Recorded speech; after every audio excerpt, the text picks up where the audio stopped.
we've got the best tunes on Dispatch, iACADEMY's first and only music-centric podcast. Original renditions of your favorite songs, reviews, and then some. All under one roof. You're tuned in to the Music Lowdown with Xavier and Boaz, powered by iACADEMY.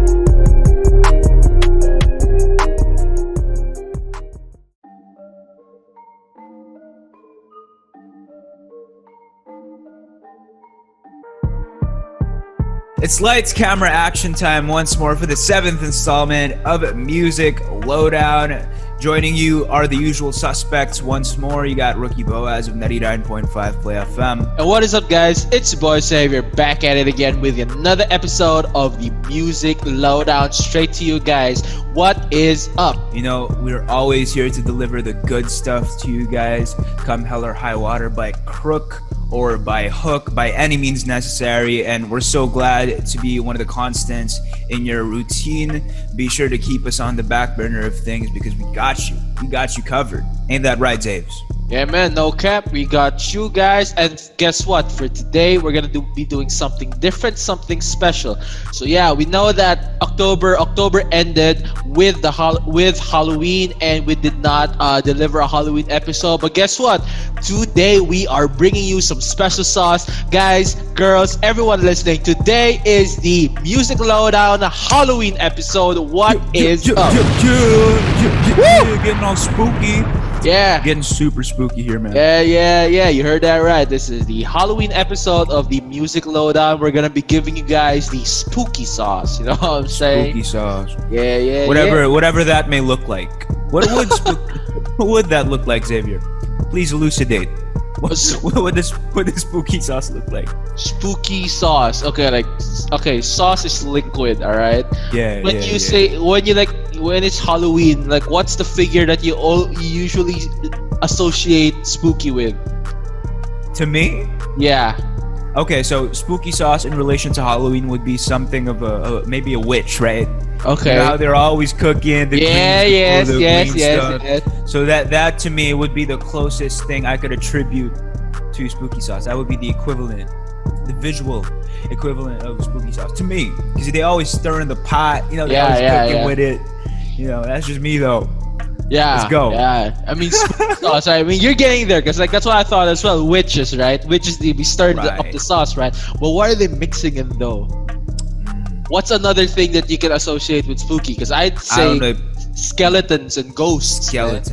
Ghosts. Yeah. So, you know, equal portions of that. Plus you blood. Chop them up. Yeah. You chop them up. You put the blood in. Hefty portions of that too. You add some of the voodoo stuff too, like the hair. Yeah, man. So, you know, all these voodoo things. Because, you know, I don't know, man. I've always been freaked out by voodoo. You know, yes, and the power that it yields and the power that it holds over everybody. These voodoo doctors are nothing to be messed with. Yeah, like make a voodoo doll of someone, you got total control of them. And maybe you could slam that into the spooky sauce as well. Yeah, and I guess we got a good picture of what spooky sauce is, man. but I question whether or not it's edible.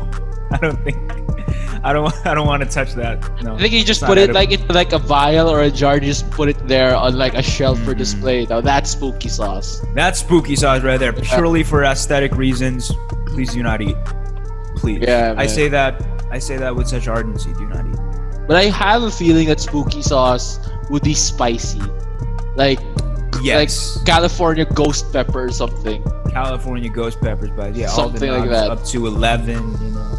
All spooky that. Sauce, yeah, spooky sauce is like a perfect brand name for like a friggin' Correct. Yeah. I'm currently in talks with the people in Hot Ones. Yeah. We're gonna arrange that. Bro. Oh man, that would be cool. Me and Sean. Yeah. All right, let's pivot now to our first song for the episode.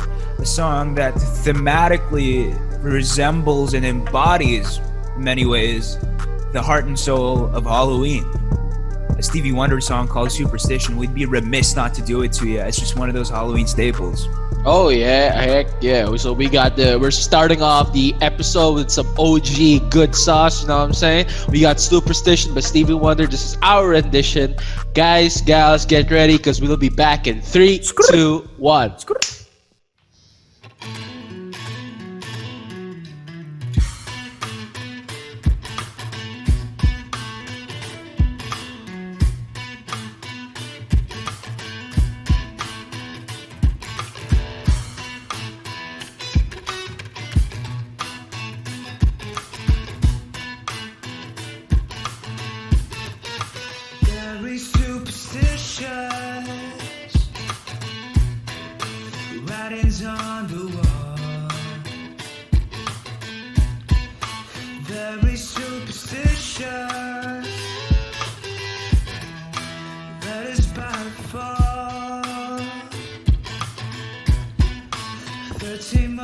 baby,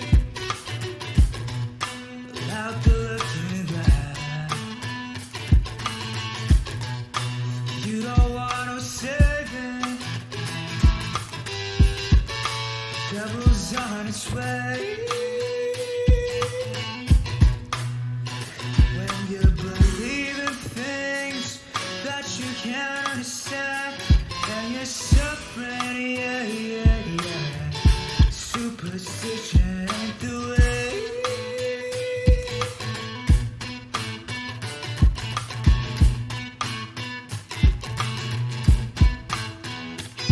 When you believe in things that you can't understand, and you're suffering, yeah, yeah. Superstition ain't the way.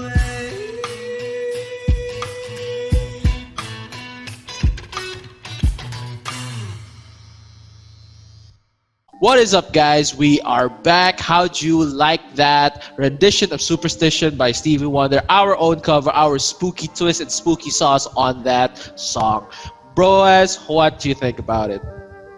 I didn't think it was too shabby at all. You know, I think it was a worthy enough stab at it. I think we did a good crack at it. Send us your thoughts. Shoot us your DMs via the Music Lowdown's Gmail account. That's musiclowdown123@gmail.com. So yeah, for this episode, we got some special segments, you know.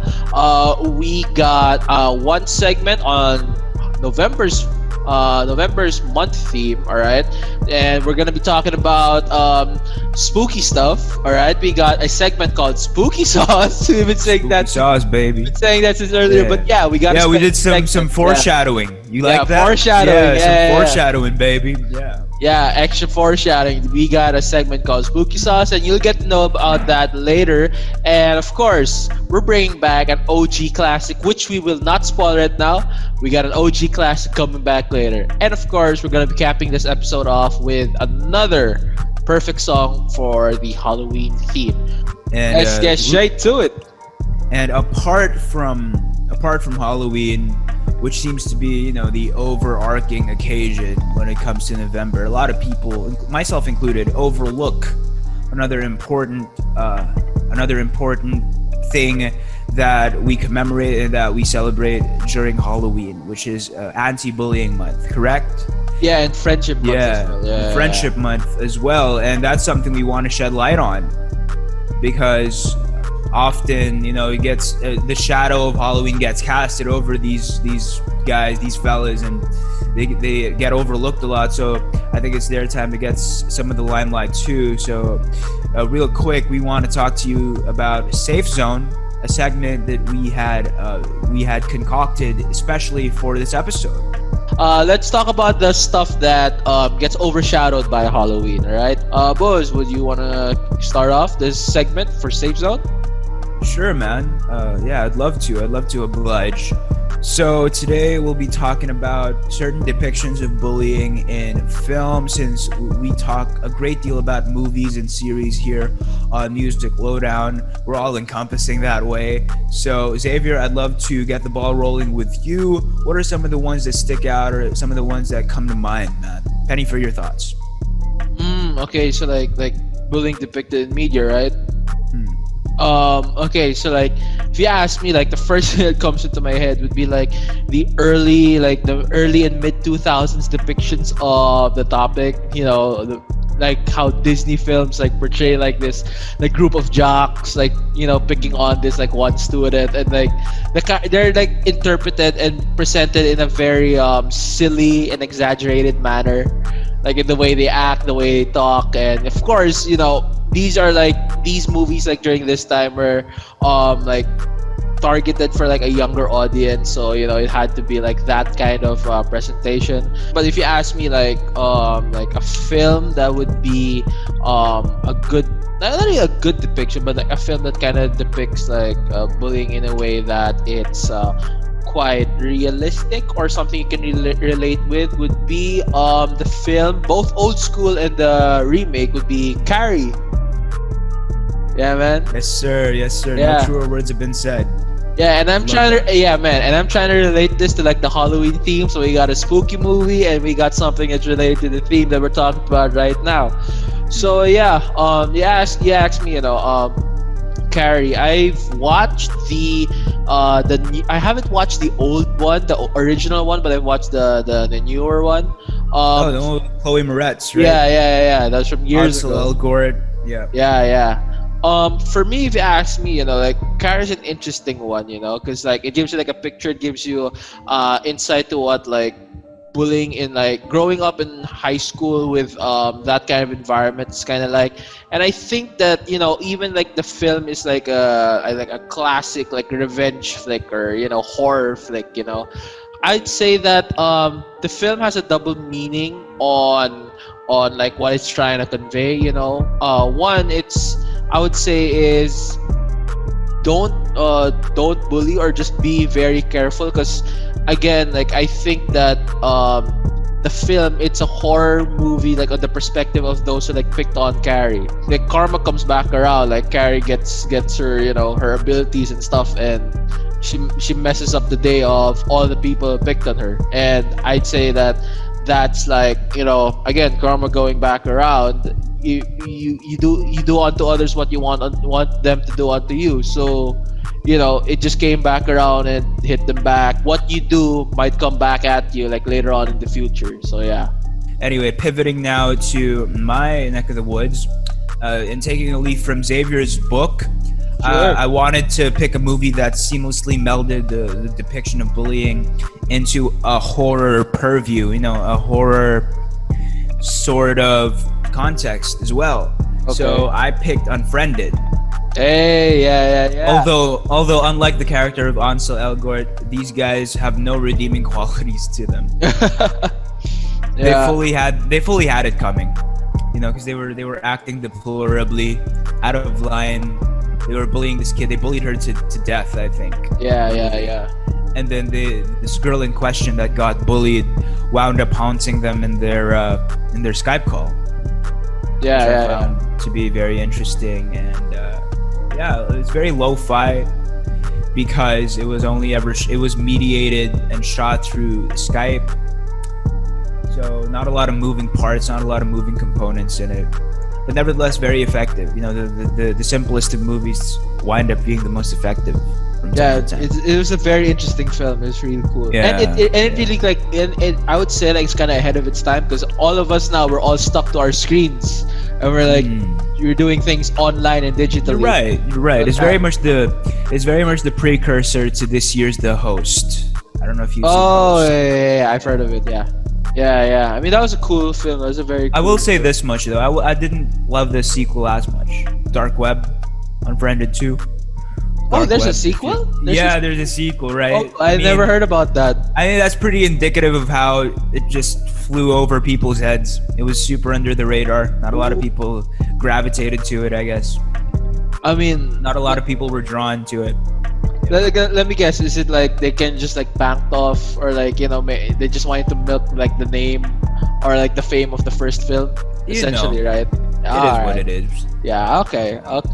I think that about does it for me. What I want to ask you now, and what I want for us to sink our teeth on, is our personal experiences apropos bullying. On the receiving end, of course. Yeah, of course. Or did you dish some bullying out too?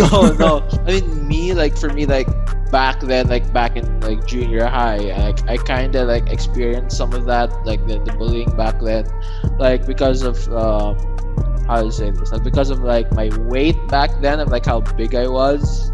And I mean, of course, like being the biggest guy in the class, biggest guy in like like in the school, that kind of like affected me as well. But for me, like people picking on me because of my weight, like I kind of used that as like to drive me to lose some weight, shed some pounds. And so by the time I graduated junior high, I had dropped from 220 pounds down to 185. So yeah, that's cool. Yes, sir. Yeah, I'm cool with that. How about you, bro? Any experiences or whatever? Yeah, I got cyberbullied loads of times. Like, Oh, all right. I wasn't particularly seeking this information out, but the truth has a way of percolating and getting through the right people. So I heard through a grapevine that someone made a hate group chat about me, and it was pretty crazy. And you try to be liked as much as possible. You try to dip your head down and just try to fly under the radar and mind your own business. But some people would not have it this way, you know. And they like to pick on you, and that's exactly what happened to me. I was trying to keep a low profile, at least for the most part, but you know, people want to malign you and vilify you and say all these unsavory things about you and speak out of turn.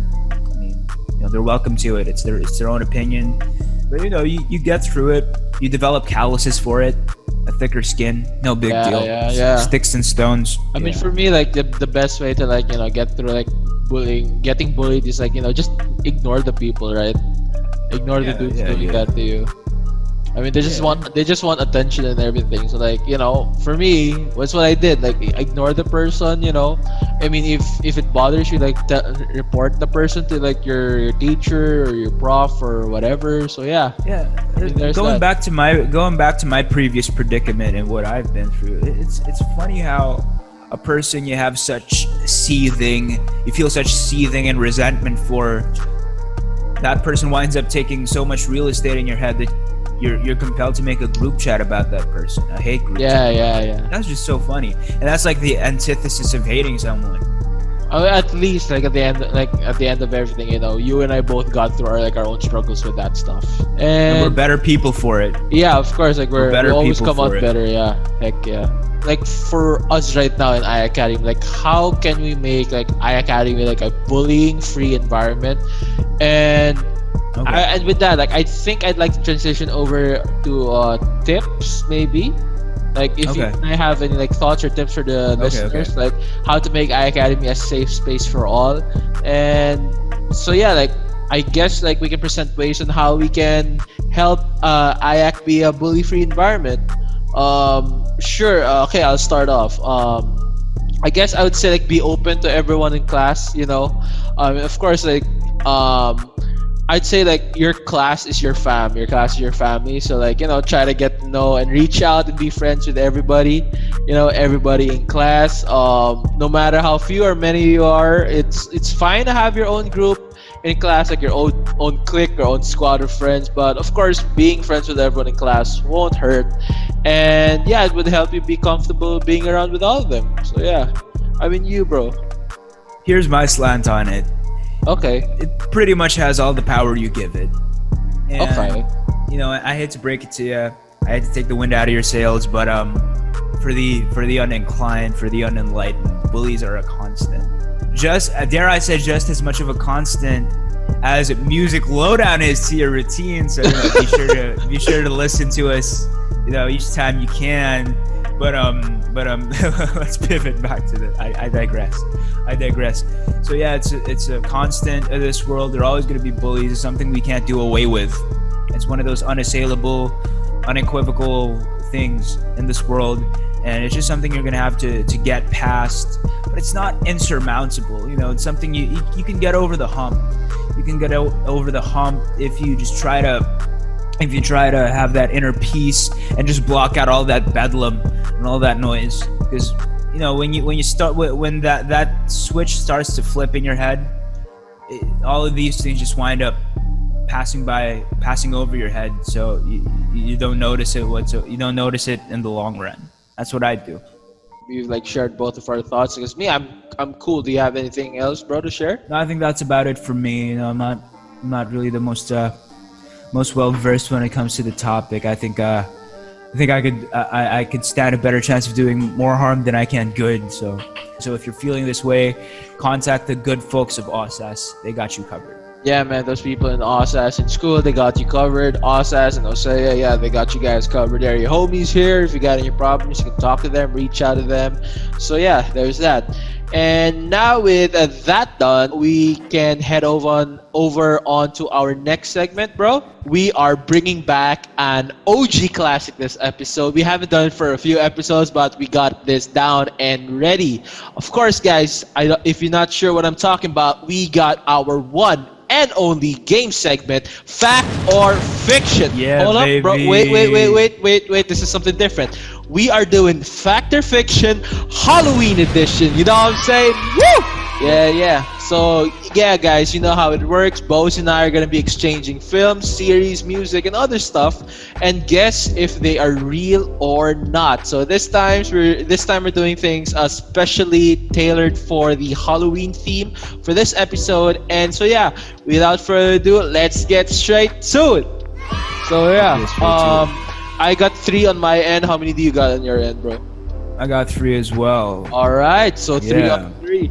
So yeah, if you want, I'll go first, bro. I'll go first. Sure, question man. B. Let's get to it. Take a crack at it. Hey, and I haven't had a W under my belt so far, so hopefully today's the day. I mean, I would say like I have an okay track record. Like I've lost in one several times. So yeah. I'm the L collector, bro. I'm the L collector. Without further ado, here's the first one. It's called Horror Among Thieves. Delirium eats away at the already tenuous bonds between 3 thieves out to get the same artifact whose supernatural history rears its centuries-old bloodthirsty fans. Is it fact or fiction? My gut's telling me fiction. Give me the L or the W. Let's go. Okay. I'm locking It's fiction, it in. right? You're locking it in? Fiction. Yeah. You are correct. Okay. Woo! Let's get it. All right, Good, next one. Good. Thanks. We got to bring another host here, man, because you're all too familiar with my BS now. You're very cognizant of it. Yeah, I'll be down for that. Like, we need another host, man. Yeah, I can't play this game with you. There's simply no fun. You pick up on my BS so quick, so rapidly. It's no fun no more. Like, like for you, like how many do you think we can have like in Music Lowdown as hosts? How many of us? 3, 4 maximum. 3 or 4. I'm down for that. And then just throw them into the deep end, Yeah, right out yeah. of the gate, right from the jump. Make them play fact or fiction. All right, so yeah, next one, bro. Hit me with the next one. Let's go. All right, with pleasure. Okay, this next one comes to us in the form of A Hell to Pay, a hyper-stylized retelling of the short-lived life of Robert Johnson, a decorated bluesman who dealt his soul to the devil for musical supremacy. Hell comes knocking at his gates, however, when he attempts to live past his expiry. Fact or fiction? Oh man. I'm not gonna think about it. Fiction. Damn it. You're right. Oh, You're right. Legit? Yeah, fiction. Bro, okay. Fiction again. Man, you gonna get the W over me again. I swear to the heavens. No, don't assume, bro. Let's see if we can get like on my Alright, round. last one. Magandang Hating Gabi. A horror anthology where urban legends come front and center, all intertwined by its storyteller, the Fat Man, played by Noni Buencamino. God bless him. Love him. Anyway, Sounds real. fact or fiction, man? Fact. Yeah, you're right. Okay. It also Okay. stars a young Angelica Panganiban too. Is this like a new project? This is like a new. No, a young Angelica Panganiban. So this was way back. I'm talking okay. I'm talking like her in her formative years. So that's pretty reflective of how long this was. So like 90s. early Must have been. 2000s? Something like Yes, that? yes. Okay. Yes, and it's also very reflective of the decorated history of Mr. Noni Buencamino. Shout out to Noni Buencamino. What a chameleon, versatile actor, and a seasoned vet. So yeah, Boaz, you ready? You ready for the ones that I got out here? Ready as I'll ever be. All right. Okay. Let's get it. All right. So first one. All right. The one I got for you is this film called One Cut of the Dead. So this is a found footage mockumentary of a zombie outbreak in Japan. This film plays in the tropes and cliches of zombie flicks and incorporates the humor of Japanese films in an interesting blend of horror and comedy. Boaz, is this fact or fiction? Fact. I've seen it. Oh man! See, I told you you're gonna be able to get one. Ah man. Okay. I'm not getting too cocky with it. Pride cometh before the fall. So Oh man. I'll just try to keep my head screwed on straight and not let hubris get the better of me. At least, bro, you got 1 point, bro.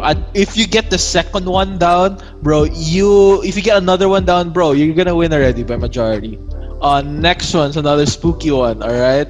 This one is titled. This one is titled Blood Quantum. So this is an indie zombie flick released this 2020. It follows a rural American town with a zombie virus that has infected the people, and it's found out the Native American population are immune to the virus. Is this fact or fiction? How come I haven't heard of this? I don't know, man. Dude. 2020 releases have been so scant and so few and far between that when something does release, People know makes about waves. It makes waves, right? It makes rounds. I'll just go. What the hell? I'll just go fiction. Oh, bro, it is a fact. What? This is a legit movie. Yeah, this is a legit movie. It's a legit movie. It's titles Blood Quantum, bro. You should check it out. It's a cool film. Last one, fact or fiction. This one is called On Death. Okay, this is a relatively smaller production film that came out quite recently, and it was shot in 2019, so it was able to come out for this Halloween 2020. And this is an indie action thriller, the zombie flick that follows a family trapped in their hometown after returning home from a vacation trip, and they found out that a virus has taken over the population of the town. Is this fact or fiction? Fiction. Huh? Fiction. Bro, you got the W this round. Yeah, baby. Let's go. Let's go. That ain't real. Oh, see, I told you, man. You're gonna get the W this time around. Woo! All right, bro. We both got W's this time around. Heck yeah. So yeah, we went through our whole fact or fiction, bro. Congrats. We both got the W's on this one. So yeah, add that to your belt of your your fact or fiction wrestling belt or something. Nah, bro, nah. Let's head on over to our next segment, our next special segment. Of course, we alluded to this. This is called Spooky Sauce, you know what I'm saying? So Spooky Sauce. This is going to be our Halloween special. And yeah, Music Lowdown's got you covered this spooky season by giving you our picks for films, series, music, and even more for this Halloween. So yeah, we got the sauce, we got the drip, we got the juice this Halloween. So yeah, let's get straight to it. So yeah, bro, you want to start off with films, bro, for Halloween? Yes. All right. I'd love that. What do you got on your end, bro? As far as my trick back goes, I got Disturbia. 2007, I think. 2007. Shia LaBeouf. Yeah, one of his first roles outside of Transformers. Disturbia. Oh, is this the one with Shia LaBeouf inside the house? Yeah, inside the house. Oh, yeah. He went on house arrest. House arrest, and he couldn't leave. And unbeknownst to them at the time, this deranged serial psycho killer moves in next door and catches a feeling for his mother. Oh yeah, I watched this one. And everything just starts to fall at the seams, and it's tough for Shia to get around because he's stripped of his mobility. He can only ever move within the confines and the bounds of his house. So that's sort of the catch-22 for him. So I think I'm ought to check that film out again. And younger Shia LaBeouf, that is gonna be cool. Yeah, man. Me on my end for films, like I would say would be some Korean horror flicks here. They came out in 2020. I got The Peninsula slash Train to Busan 2. I love that film. Like, even though that it's, I would say, on my opinion in it, it's like, for me, it does not live up to the hype and like the success of the first part, Train to Busan. Mainly because like The Peninsula tries to be a sequel. For me, it tries to be a sequel, but I don't really see like a connection between the film and Train to Busan, like apart from the zombies. I for me, like, I think of The Peninsula as like a standalone film, but yeah, like overall, like, I love that film. It was great. It was an okay sequel, but yeah, like the Koreans are coming back with like some good like zombie horror stuff. At least the South Koreans are getting their material out to the international market and international audience. So yeah, a second one, another Korean film I got is another Korean zombie film, #Alive, that came out on Netflix, bro. Alive was I like Alive. It was, for me personally, I think Alive is better than The Peninsula. No, the ending took me out of it. Okay, The let's ending of Alive let's took me not out of spoil the ending. All right, the reason why I like Alive more is like I think it has like a more focused like plot and like pacing of the story. All the more that it like ties in more to the quarantine and the pandemic right now. Everyone's stuck at home, so yeah, it kind of like flows on that like topic. And yeah, I like the claustrophobic like setting of Alive and how it portrays zombies there. So yeah. I didn't know we were doing more than one, so let me take the liberty of All adding right, some sure. Go ahead, Yeah. bro. I don't know if Warm Bodies counts What? because it's not a Warm Bodies. I don't know if that counts. Oh, Warm Bodies. It's not like a horror movie. It's more of a romantic horror, which seem like Thriller-ish, yeah. which seem like such mutually exclusive things. I love the way they integrated and brought to the fold some horror aspects along with the romance aspects. Two birds, one stone. I don't want to belabor that too much though. That doesn't count. The second one I want to speak about as a massive mockumentary fan. All right. Would be, you know what? I'm going for Lake Mungo. Sign me Okay. up. Not that I would want to seek it out again. Some movies you don't want to watch again. Yeah, there are They're films that you only good. just watch once. They're good. Don't get me wrong. By any stretch of the imagination, they can't be considered like stinkers or bad. But some movies, they just don't have that appeal, that pizzazz that would warrant for another viewing, just because on the sheer merit of how depressing it is. Yeah, that movie has such a potency to it. It just lingers well after the credits roll, pretty much, and it has such an added layer of veracity and verisimilitude to it, which adds to the lore of the movie, and which adds to the potency of it. That's why it lingers and sticks with you for a long time. Yeah, like for mockumentaries, like the challenge of like pulling off like a good mockumentary movie is like making sure that it feels like it's something that's real and it exists. Yeah. Yeah. It doesn't veer into the novelty category too. It's super attuned to what it wants to do, and it achieves that in spades. It has such direction to it. It has such an ebb and a flow. It's very deliberate. Not a single second is wasted on anything else other than exposition and telling us what it exactly wants for us to see and think. It's beautiful. I'll go over on to my next pick. I just recalled that you said Warm Bodies, right? And like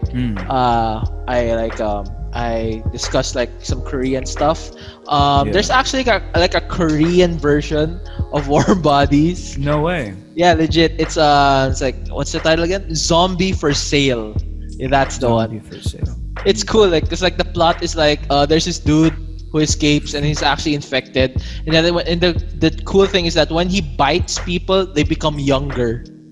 Like, No old way. people become younger, and then eventually those old people that are now young, they will like deteriorate and become zombies. And with Warm Bodies, because like, right, what's the cure to being a zombie in warm bodies is like love, right, or something like that.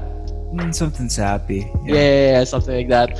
For like that zombie for sale, it's cool because like there's one character who's immune to to the bite, alright, and Oh. he's an old guy who became young, and then he's immune to the bite.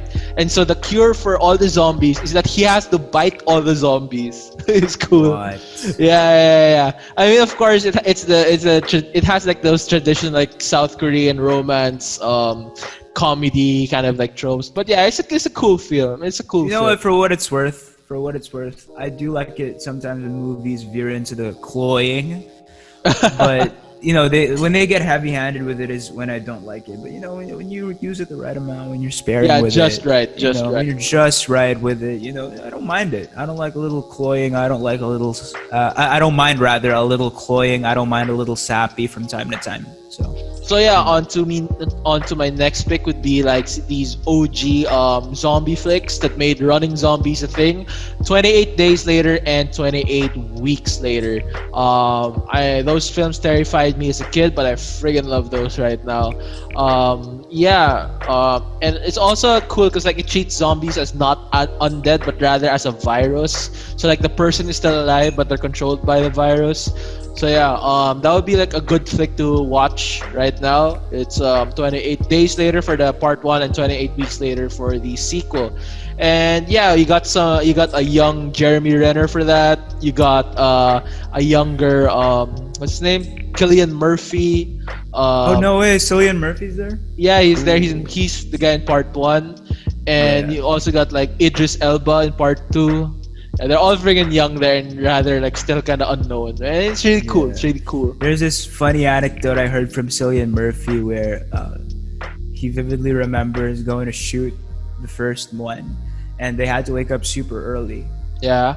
To set up shop and set up the buses that got turned over, but they had to be early. They had to be at rush hour. Yeah. The opening shot, right? Yeah. Right. Because anything a minute past 7 would have killed the production completely. Yeah. Because people would have started to walk around by then. So they had to shoot it inordinately early. Yeah. Like an unconscionably early time. Yeah. You have anything else, bro? No. What I actually want to do now is shift gears to series. It's all the same to you. Let's trickle down. Let's trickle down that love to series now. I want to kick things off with Jordan Peele's Twilight Zone. Hey, yeah. You know, Jordan Peele be killing it. Yeah. Yeah, in a world where anthologies come a dime a dozen, it's so refreshing to find actual good ones. Yeah. That guy's like, you know, he's bringing like a new batch of new stuff and new ideas to like the film and series industries right now. The guy's freaking awesome. Like Jordan Peele. It's all about going out on a limb sometimes. So yeah. Yeah. Another thing I would love to bring to the surface would be Into the Dark. Hey, another anthology. Another anthology from Hulu this time. Has some solid episodes to it too, and I love that it just through and through it just grabs you by the collar and wastes no time in immersing you. Mine would be for series. Okay, for series, bro. One of Netflix, I would say Netflix's best, Kingdom, the series Kingdom on Netflix, bro. That thing is like super intense. It's non-stop action, non-stop everything on the zombies, bro. So, you know, it's a good blend. It's like Train to Busan, but like set in like medieval Korea, and there's no guns whatsoever. It's all just swords, arrows, spears, everything. So yeah, that stakes are really high there, and yeah, it's a non-stop adrenaline rush when you watch that series. So yeah, another one's on Netflix as well. I just finished this like weeks ago. Betal. It's on Netflix. It's an Indian Netflix series It's cool.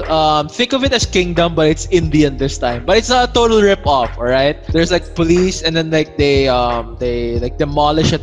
They demolish a mountain for a tunnel, and then like the tunnel that they demolished, like it unleashes like a horde of zombies everywhere. It's cool. Yeah, you guys should check out Betal. It's Betaal. It's a good mini series. You know, I would say like it gives off some good Resident Evil vibes, like the video game. It's a good series, a good watch. You know, great spooky stuff essentially. For series, like for the viewers, for the listeners here, if you want like series or films that are 100% like all horror and you can't find them on Netflix, you guys should check out Shudder TV. That's like the streaming service that's all horror there. Is it in the Philippines? Has it reached Philippine soil? I'm not sure if it's I don't think it available has. here. I don't think it has. I mean, if it isn't, man, too bad. Like they should really like set up shop here.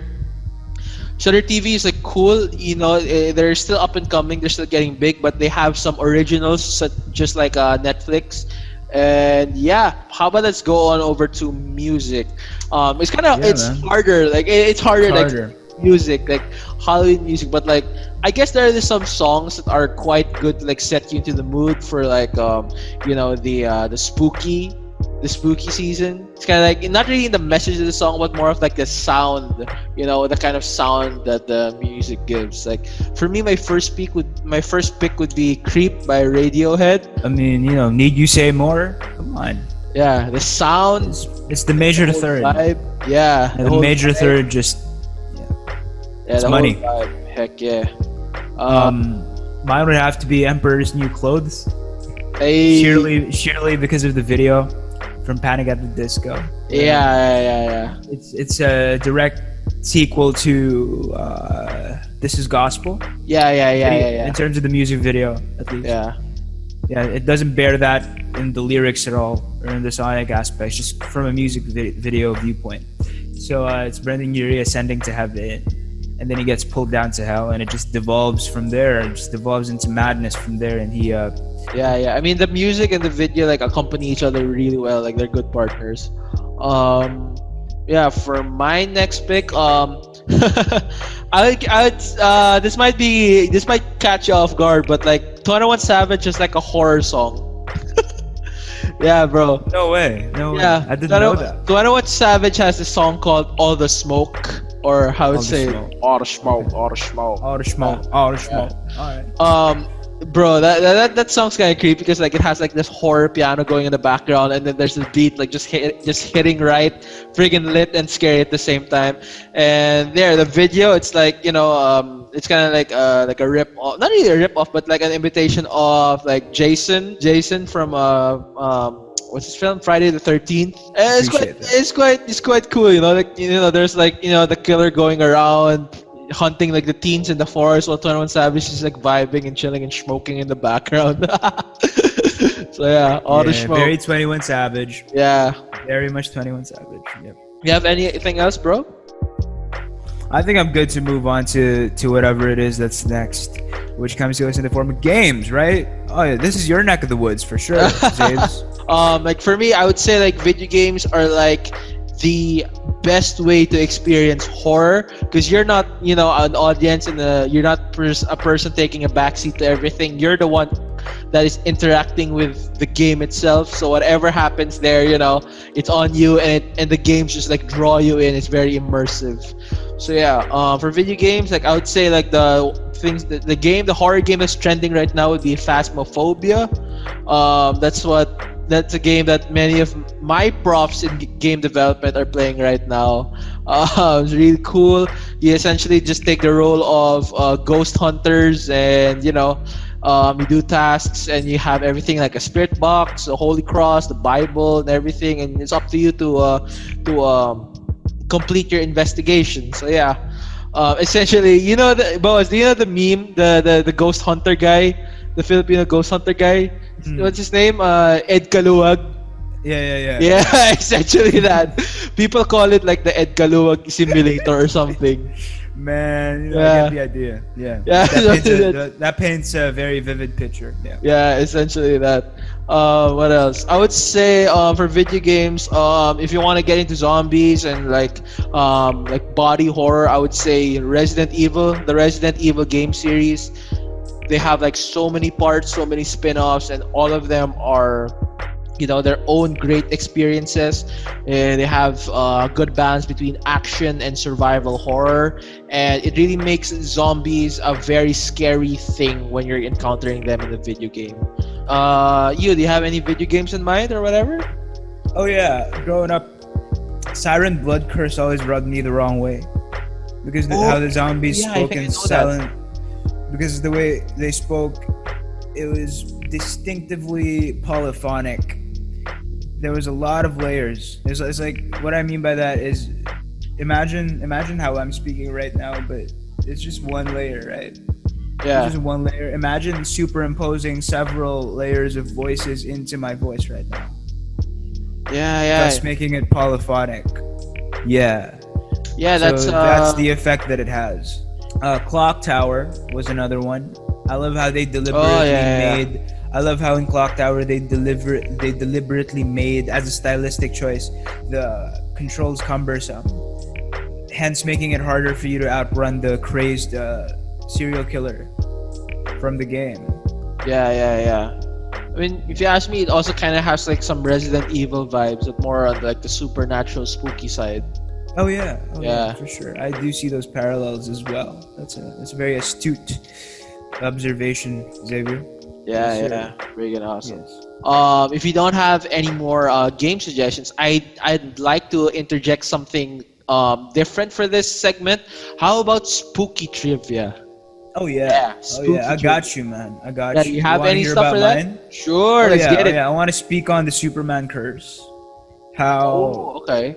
historically and statistically, people who have donned the mantle of Superman has either had something grave happen to them or a monumental, career-shattering injury. Mm-hmm. Case in point, Christopher Reeves. Yeah. God rest his soul. He took a dip. He took a fall from his horseback riding days. And Yeah. Heard about that. I don't know. As if history's any indication, it's only a matter of time before Henry Cavill. No, I'm just kidding. Bro. I wouldn't wish No, that on man. anyone. Bro, Henry Cavill is a treasure. I meant that facetiously. Purely. I meant that in jest. I don't want anything bad happening to Henry Cavill, dude. That guy is freaking awesome. Yeah. And neither do I. Yeah. And I didn't mean to present that kind of intent. Yeah. I meant that of course. in jest. Yeah. Another spooky trivia. You did the Superman curse. Mine is going to be the Macbeth curse. Yeah, Macbeth, as in the Shakespeare Macbeth. So yeah, it's an interesting one. So like with Macbeth, the thing with the curse is that every time there's a play or a production, like a film, anything related to Macbeth, if there's a retelling or a production on Macbeth, there's gonna be something unfortunate that happens each time. So there are recorded cases is like during the original play, the first like the run of the play, like the actress of Lady Macbeth, like she suddenly died, and then there are also other occurrences or instances wherein stage props would mysteriously be swapped out for like real props. So like swords or daggers or knives, they would be replaced mysteriously with real sharp tools. So like there was one there's like I recall like there's a story like there's like the assassination or the killing of the king. Yes, the guy got stabbed on stage, like legit stabbed on stage. So yeah, that's really spooky. I wonder what the supernatural subtext is for that. Yeah. Maybe an evil spirit has it in for the production. Yeah, or it could be, or people also say that it could be like Macbeth really happened. I don't know. So yeah, there is that. And the thing is that you can actually break the curse. You can actually not break the curse, but you can avoid having any unfortunate events happen to you when you're part of the production. So essentially what you need to do is you have to exit the set all right, or exit the theater, exit the set or whatever, spin in a circle 3 times, spit, all right, cuss or swear out loud, and then knock on the door to the set's entrance, and then you can go back in and you're safe. That's how you freaking out. And everyone's gonna have to bring spit buckets. Oh man. Oh man. So yeah, there's that. Do you have another like spooky trivia for the people? That's pretty much it for me, man. That's pretty much. All right. Oh, bro, did you know like this November there's a Friday the 13th coming up? Oh, dude, you know it's always been in my bucket list to play a Friday the 13th gig, and Yeah. and in November, and on a November 2 of all the possible months. Yeah. I take it that this is gonna take a while before this occurs again in the cycle. You know, because Yeah, it's a cyclical thing. It's a cyclical thing in these calendars. It's bound to circle back to that again. It's probably going to take like another decade. And I've always wanted to cross that off the list. So I've always wanted to do a Friday the 13th gig, and I was hoping it could have been this year, but you know, we'll just have to put that on the back burner for now. Yeah, man, there will be a lot of Friday of the 13th to come, bro. There's like a lot. On a November though, I don't know, man. That comes few and far between. That's we'll pretty see. rare stuff. We'll You don't see. chance upon that at all every day. So. Yeah, and then like with Friday the 13th, like yeah, I mean, as you know, bro, maybe the viewers don't know, but I'm actually like a history nerd or like a history buff and stuff. And like I've read on like the origin of Friday the 13th. It's nothing supernatural, dude. The origin of Friday the 13th is nothing supernatural. So yeah, like in history, what happened is like King Philip the Fourth of France, he like set up. Yeah, he kind of like set up like the Knights Templar in France to be as like a heretical cult by placing like fake idols and like deeming them like as heretics. So on Friday the 13th of that year or that time, like he ordered the arrest of like the Knights Templar back then, and ever since, you know, ever since then, that's the origin of the Friday 13th. And then like people, you know, have been like making like, you know, making it superstitious like about Friday the 13th. And I guess and I guess like the Friday the 13th, like it's now synonymous to being spooky because of the Friday the 13th film, the one with Jason. Yeah. Word gets around fast. Yeah, I guess that's the one. Yeah. Do you have anything else for the spooky sauce? You know what I'm saying? No, I think it's time to bid adieu to that segment and head on over now to our last performance for the Halloween special. Man. Yeah, for the Halloween special. So earlier we talked about spooky music for Halloween, and we're gonna be doing one of those songs, all right? And we're gonna be doing "All the Smoke" by 21 Savage. No, please. No. No, I can't do the voice. I can't rap. I'm joking, guys. I'm just joking. We are doing "Creep" by Radiohead, the one and only "Creep" by Radiohead. Oh man. Yeah, well, let's stick to our lane. Yeah. Yeah. Let's stick to our wheelhouse, okay? Heck yeah. So yeah, we're gonna be doing "Creep" by Radiohead. Everyone, I hope you loved this episode. Get your spook on, and yeah, we're gonna be back in 3, 2, 1.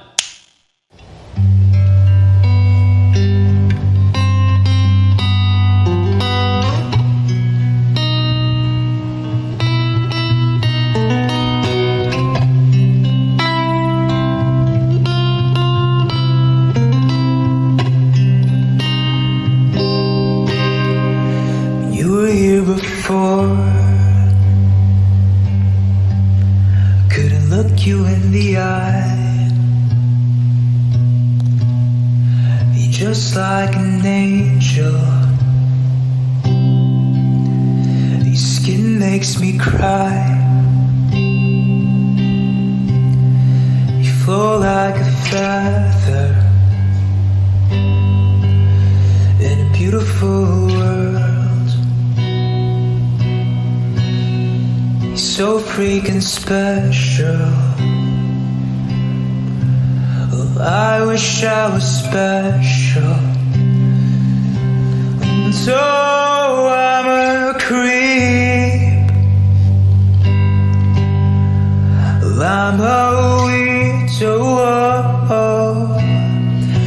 What the hell am I doing here? I don't belong here.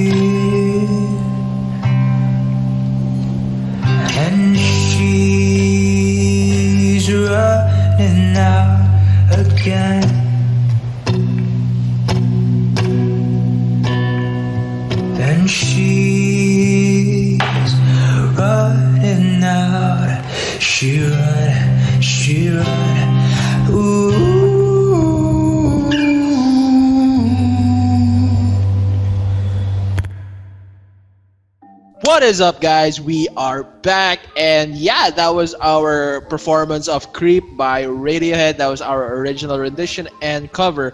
Boaz, what did you think about that?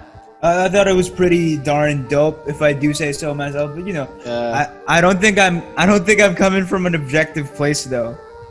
So I'm always reluctant to answer those questions of yours, whether or not I think it's good. But hey man, we worked hard on it, and it took a pound of flesh out of each of us, and it's worth something.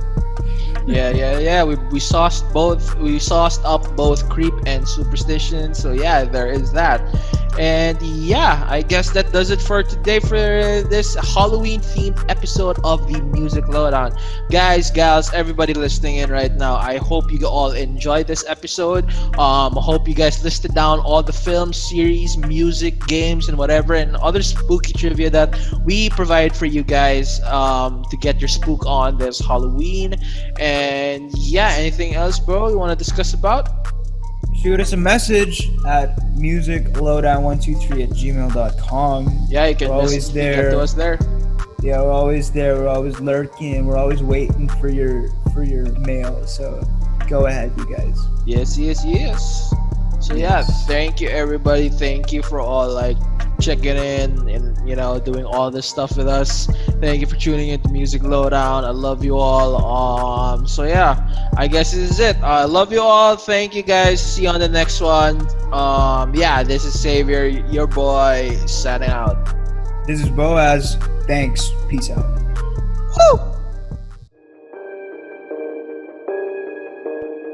We've got the best tunes on Dispatch, iACADEMY's first and only music-centric podcast. Original renditions of your favorite songs, reviews, and then some. All under one roof. You're tuned in to the Music Lowdown with Xavier and Boaz, powered by iACADEMY.